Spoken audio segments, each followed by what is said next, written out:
Hi, I'm Zibby Owens, and you're listening to the award-winning podcast, Moms Don't Have Time to Read Books. Please sign up for my newsletter at zibbyowens.com for weekly updates about my podcasts, events, and more. Also, follow me on Instagram at Zibby Owens and also at Moms Don't Have Time to Read Books. And finally, join my virtual book club called Zibby's Virtual Book Club, which meets every other Tuesday at 2 p.m. Eastern Time until 3 p.m. and features half an hour of book club discussion followed by 30 minutes of Q&A with the author whose book we've just discussed.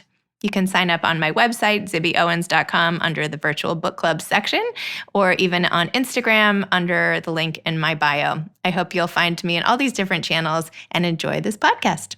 I don't know about any of you, but I am still obsessed with Mindy Kaling after her amazing appearance on The Office.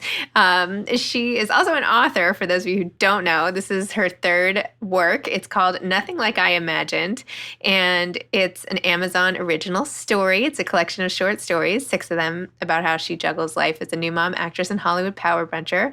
And her story collection is actually the sponsor of this episode.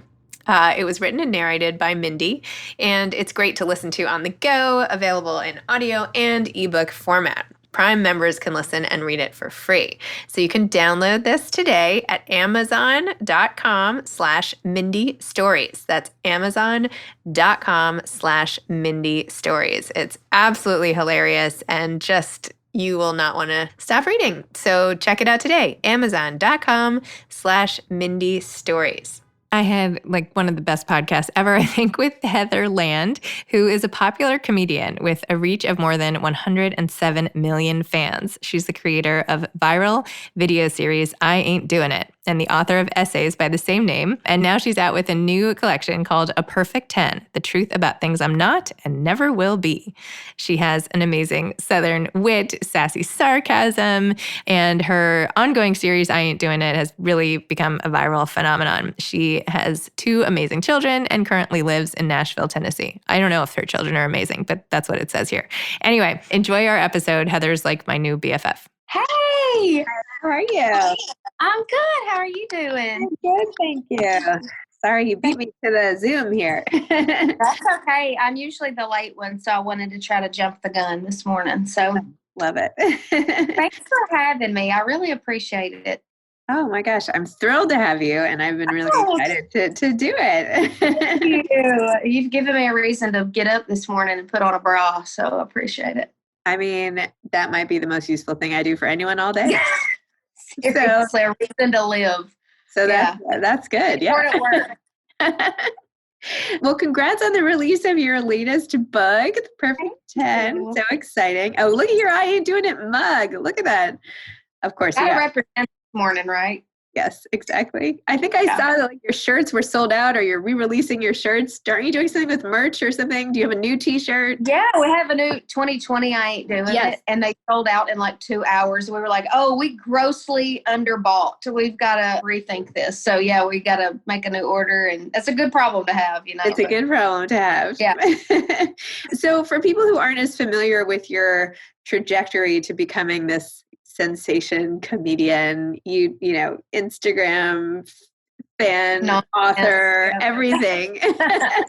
Can you talk a little bit about how you got started and how you ended up here? Yeah, it's just kind of a crazy, weird phenomenon, really. I had just gone through a divorce after almost 15 years of marriage, and I had been in ministry my whole life and leading worship, and my ex-husband was a youth pastor. And so, when you go through a divorce in the church world, church work is very emotional and it takes heart and soul, and I just didn't see a way to continue doing that at that point. It's really broken and needed to kind of heal. So I moved home from Colorado. I was in Colorado, and I moved home to Tennessee, moved in with my parents for about 3 months, me and my kids. That was great fun. And then finally got a little rent house, got a job. A really good friend of mine gave me a job doing some administrative work for him, and then ended up creating a refinance department essentially for his company. And he put me in charge of it. And I'm like, listen, I can barely do simple addition. So are you sure? But he really took a gamble and gave me a good job with some stability. So in the meantime, my kids had turned me on to Snapchat, and So I found the ugliest filter I could find on Snapchat and was just making really stupid videos between me and a couple of my friends. And they were like, you need to put these on social media. And I said, absolutely not. I mean, I'm single. This is not the way to get a date.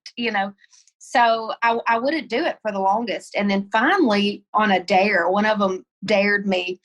And I can't even remember what my reward was for doing it, but it was evidently something really great. So I finally posted my first video to Facebook, to my personal page, and people started watching it, and they were messaging me saying, we love your I Ain't Doing It videos. Is that what they're called? And I was like, they're not called anything. I don't even know what you're talking about. I ain't doing it, because I didn't even realize that I had said it. So I had to go back and rewatch it. And I was like, oh, I did say I ain't doing it. So people were asking me for more. And I was like, okay, yeah, we'll make some more I Ain't Doing It videos. So I made 2 or 3 more. And then Susanna Lewis, Whoa Susanna, she reached out to me, and she actually was one of my neighbors, but I never knew her at the time. And she just said, can I post a video? And I said, sure. I've got a big girl job, so I don't really care. You can do whatever you want. And she said, well, you're going to need to start a fan page because people will start following you. And I didn't even understand what she was talking about, and I was mortified to start a fan page. I said, absolutely not. People are going to think I want to be a comedian, and, like, I've got a real job. I'm not trying to be a comedian. And she said, I'm telling you, you're going to want to start that page to keep people like away from your kids and all that. So I did. I started a fan page. I went to work that morning. It was September the 6th, 2017. And I started that fan page. And when I went to church that night, we still go to church on Wednesday nights in the South, So I went to church that night, and there were 750 followers, which I thought was amazing. And then when I came home, she had posted her video, obviously. So when I came home, there were like 55,000 followers, and it just kept going up and up and up. And after a month, the page was at 1 million. And so I had my 2 cousins and a girlfriend answering thousands of messages every day.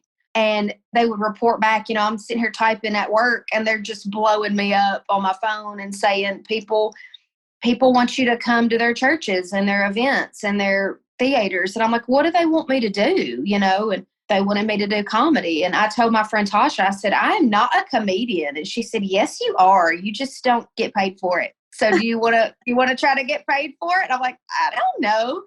So yeah, 2 weeks later, I quit my job, sold my brand new house that I had just built.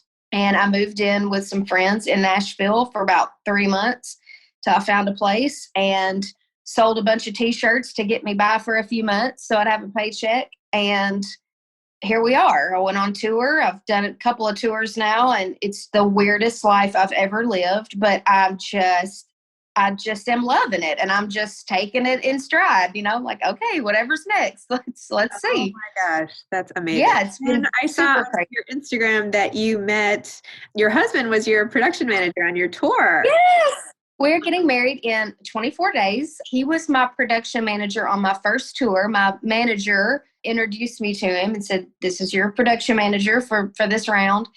And we jumped on a bus and just fell in love pretty immediately. And we've been inseparable ever since. And now he is really my road manager, essentially, if I can ever get back on the road because of COVID. And yeah, we just obviously get each other and our line of work, and we love being on the road. We love traveling, and yeah, it's been awesome all the way around. Just, yeah, really sweet, redemptive story after, going through quite a bit. It's been a relief and a joy.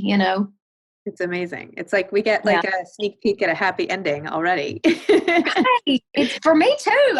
Every day I wake up this morning, I said, we're getting married in 24 days. Like, every day is just so exciting. And I've never lived that life.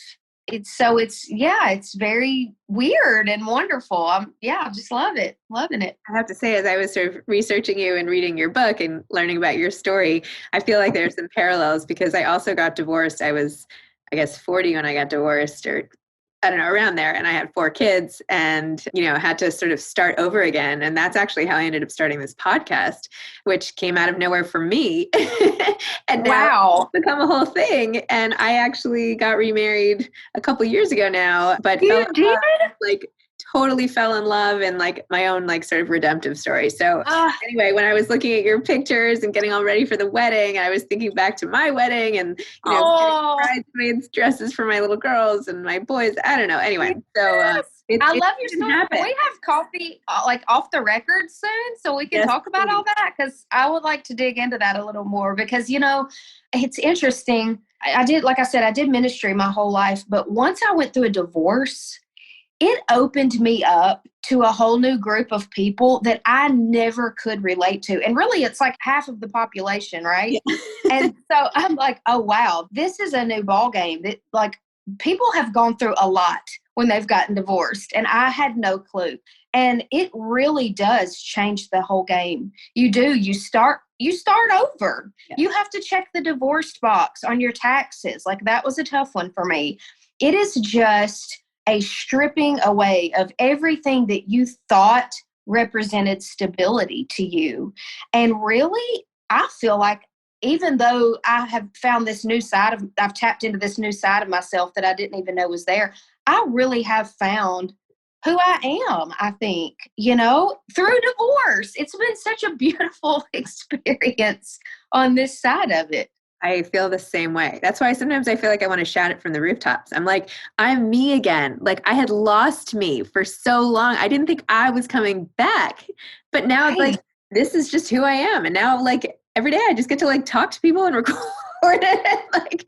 But it's not just in my professional life. It's in every area, right? It's just my mom says it's your sparkle comes back. It's you just, I don't know. It's this new. You're alive again, really. You just, and hopefully for you, it seems like this is your story as well, that you have a partner now who lets you be you and gives you the freedom to, explore who you are and all the changes of who you are. And that's really what Stephen does for me. He loves me every phase. And whether I'm a comedian or not, he doesn't care. At first I thought, oh gosh, he only knows me on the road. Is he still going to love me, off the road? And then COVID hit and I'm like, okay, here we go. This is going to test the waters. And we've had the greatest time quarantining together. We just love each other's company. And he really lets me just be me. It is just so refreshing. It's amazing. How is it with your kids? Quarantine or both? I mean, with him. I mean, sort of incorporating a new guy into the scene. Yeah, it's been wonderful. They absolutely adore him. They're thrilled, about the wedding. And I'm kind of like you, I'm picking out my son's. Went and got his suit and getting my daughter's dress. And they absolutely adore him. And he doesn't have children, and he's never wanted kids, but he always potentially saw himself marrying someone with children. He loves the older age, which I know nothing about. I'm all about that baby phase. And now I've got a 17-year-old and a almost 14-year-old, and I have no clue what to do with them. Not to mention, we are virtual schooling, and I am the most technically challenged human being on. Stephen left to go send off some T-shirts, and I was like, please don't leave me alone with Zoom. I'm scared. He said, you don't, he looked at my phone. He said, you don't even have Zoom on your phone.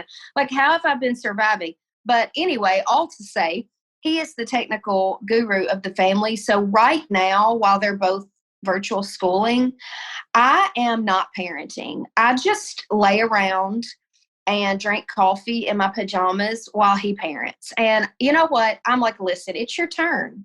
It's your turn. I'm tired. I'm tapping out. So it's really been a great partnership. That's awesome. From my perspective anyway.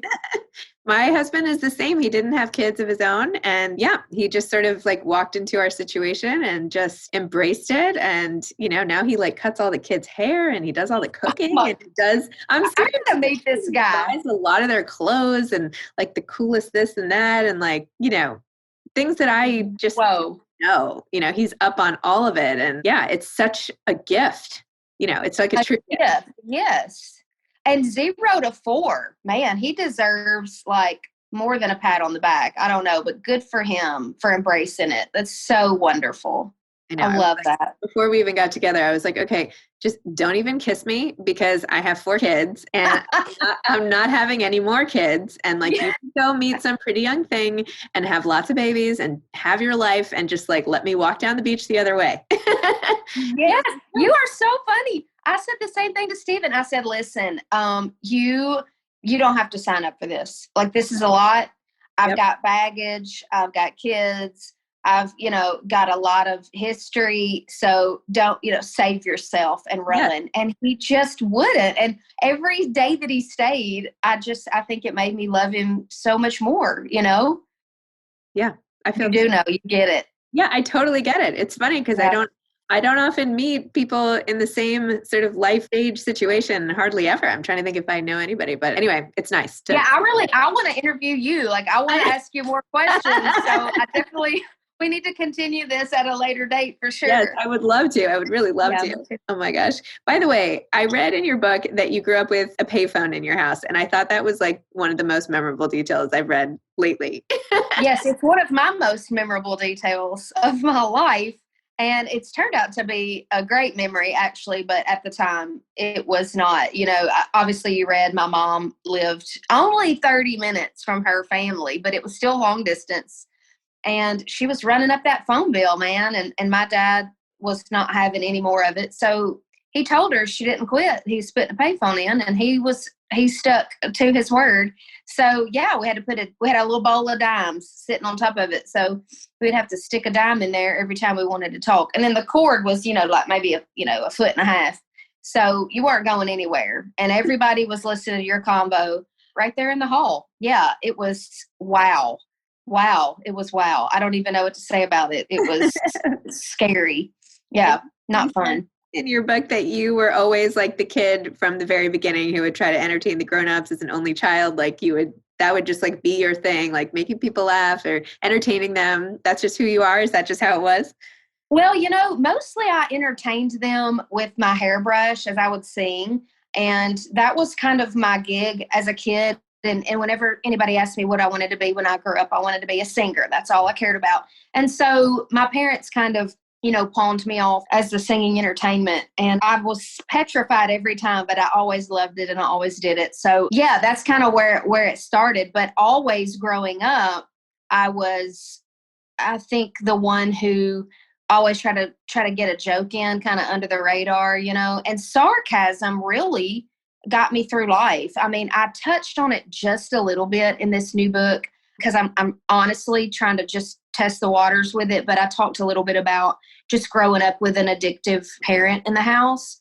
And I think sarcasm really helped me kind of muddle through that unknowingly. I didn't even realize that was a coping mechanism that's now turned into a career. But I do think that's what it was. It's just a way to cope, So yeah, I think I've always been interestingly very melancholy. Like, I cry a lot, but I also am super sarcastic and optimistic at the same time. So it's quite the conundrum, quite the split personality. But yeah, the comedy side has really just helped me through life. It still does every day.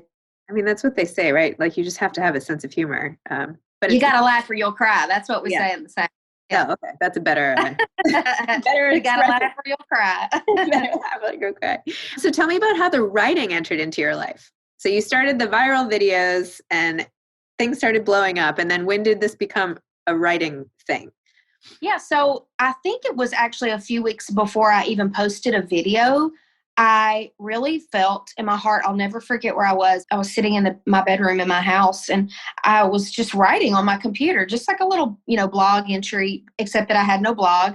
And I thought, you know what? I think I'm going to start a blog. And I remember texting a friend and just telling her that. I feel like I'm supposed to start a blog. I don't know why, but I'm just going to throw it out there and see what sticks to the wall. So yeah, I started a little WordPress, free blog spot, and started just posting a few entries, random entries. And once the videos went viral, I got approached by some literary agents, and I didn't even know what a literary agent was. I read the emails and I was like, I don't really know what this means. A friend of mine was like, they're wanting to try to get you a book deal. And I'm like, a book deal? Like, I mean, I'm just so new to all of it. And I thought, well, okay. I mean, I've got a blog. I mean, and I know how to communicate.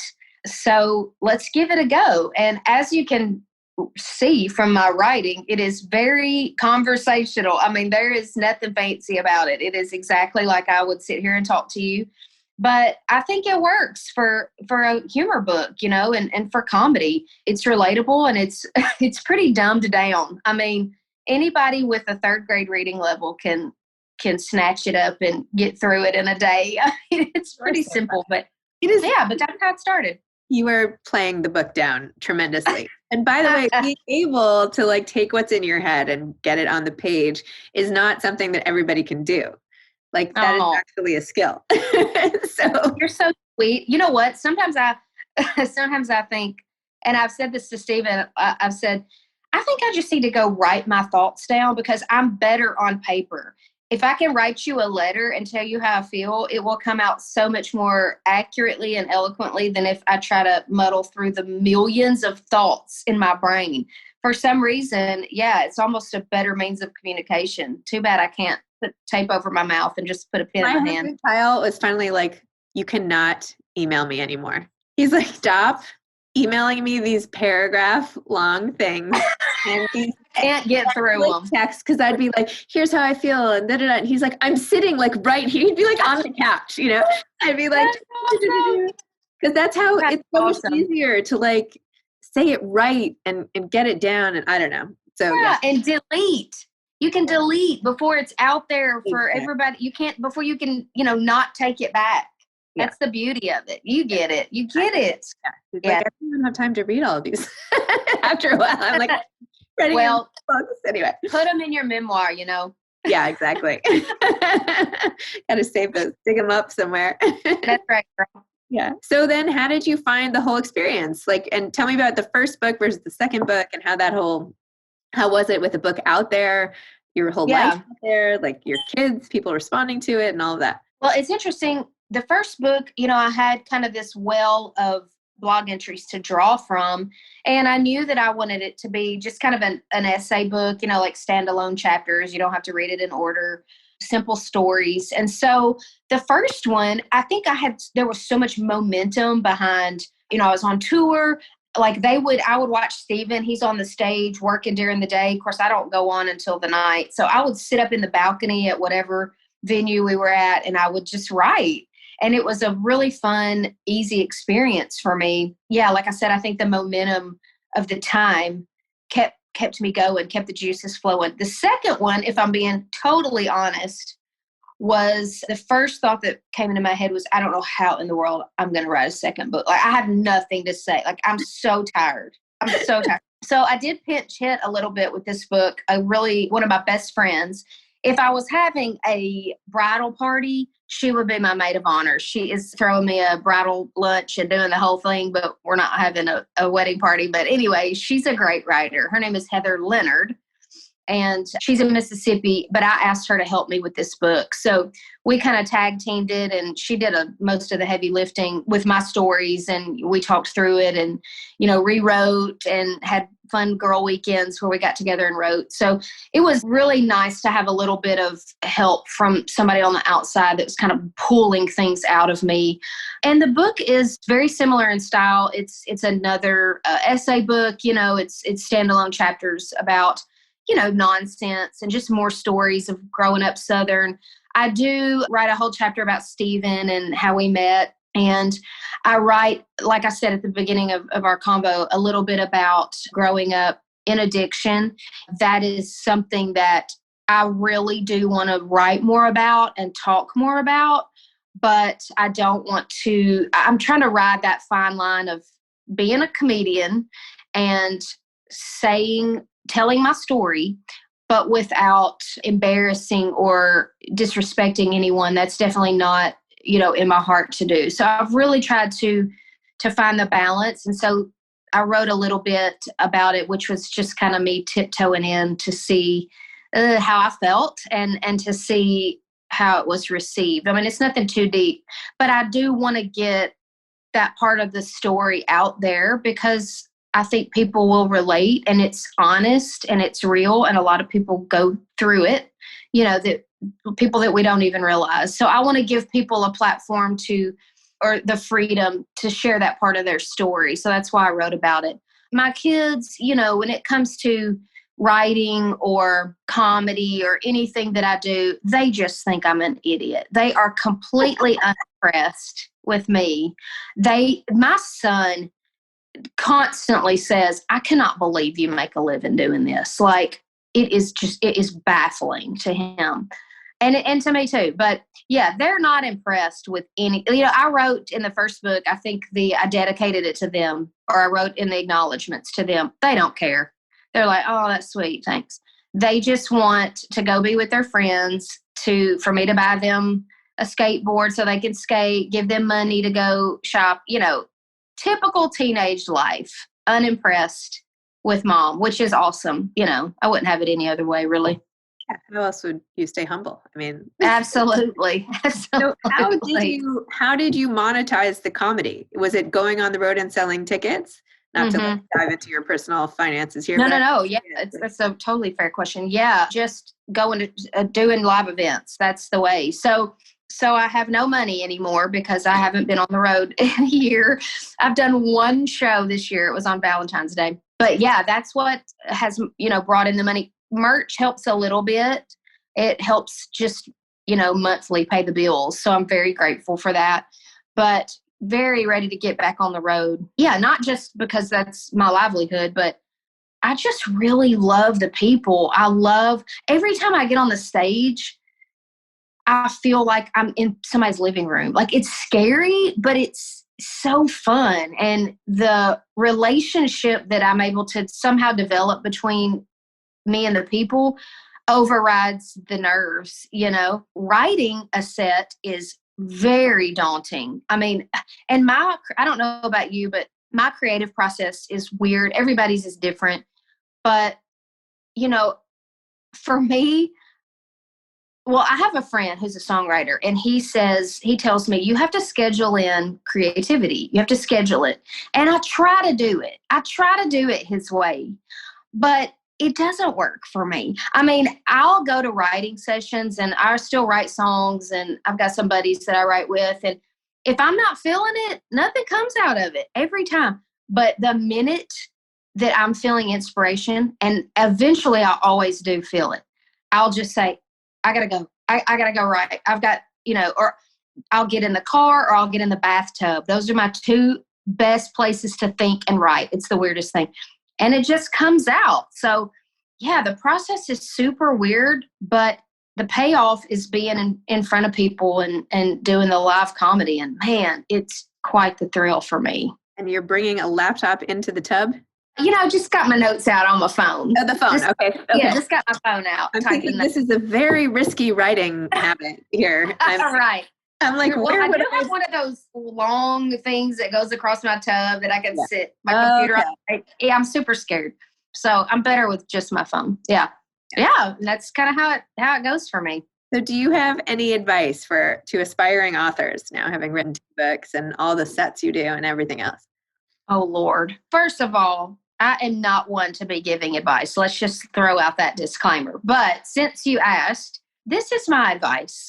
Be honest and be authentic, because I just feel like that's what people want to hear, right? They want something they can relate to. They want I've been in church my whole life, right? So I've sat through 1,000,001 sermons, and I've fallen asleep in probably 3/4 of those. But the minute somebody starts talking about something they went through or a personal story from their own life, I perk up, right? And I think we all do. So that's my advice. Like, start with the real thing, whatever it is. Tap into how you know what you know. Is it because of an experience? Yes. So write about that. Let me know how you went through that thing and how you got through that divorce and how you got through that addiction. People are sick of fake, I'm so sick of that. I have no room for it. So yeah, I think be honest and push through non-creative moments, and don't quit. Yeah. It's pretty simple. from my perspective anyway. Love it. Well, Heather, thank you. Thank you for coming on Moms Don't Have Time to Read Books. I really would love to keep talking. And I know, me too. Call me back. Call me on my cell phone. Let's get together. Where are you? I'm in New York. I'm in New York. Where are you? Oh it's my favorite city. I'll come to you. Okay. Great. I'll come to you. We'll have coffee. Can we go to Chelsea Market? It's my favorite place in New York. Still open? I wonder if it's open now. Oh, I'm sure it's not. But once COVID's over, I'll come to you. I would love it. Let's do it. That sounds great. And where are you? You're in Nashville? Tennessee. Nashville, yeah. I've never been there. It's like the top of my list. Yeah. Okay. Well, you come to me too. Yeah, I would love to come there. Yeah. That sounds great. Okay. Thank you so much. I've enjoyed it. Okay. Bye. Bye. Thanks so much to Mindy Kaling and her book, Nothing Like I Imagined, for sponsoring this episode. You can get it on Amazon.com/Mindy Stories. And again, it's called Nothing Like I Imagined. Go check it out. Thanks for listening to this episode of Moms Don't Have Time to Read Books. Don't forget to follow me on Instagram at Zibby Owens and at Moms Don't Have Time to Read Books. Also sign up for my newsletter at zibbyowens.com and sign up for my virtual book club and meet lots of authors on Zoom every other week. Thanks so much to Steve and Ryan at Texture Sound for the sound editing. And thank you to Morning Moon Productions for providing this fantastic intro and outro music.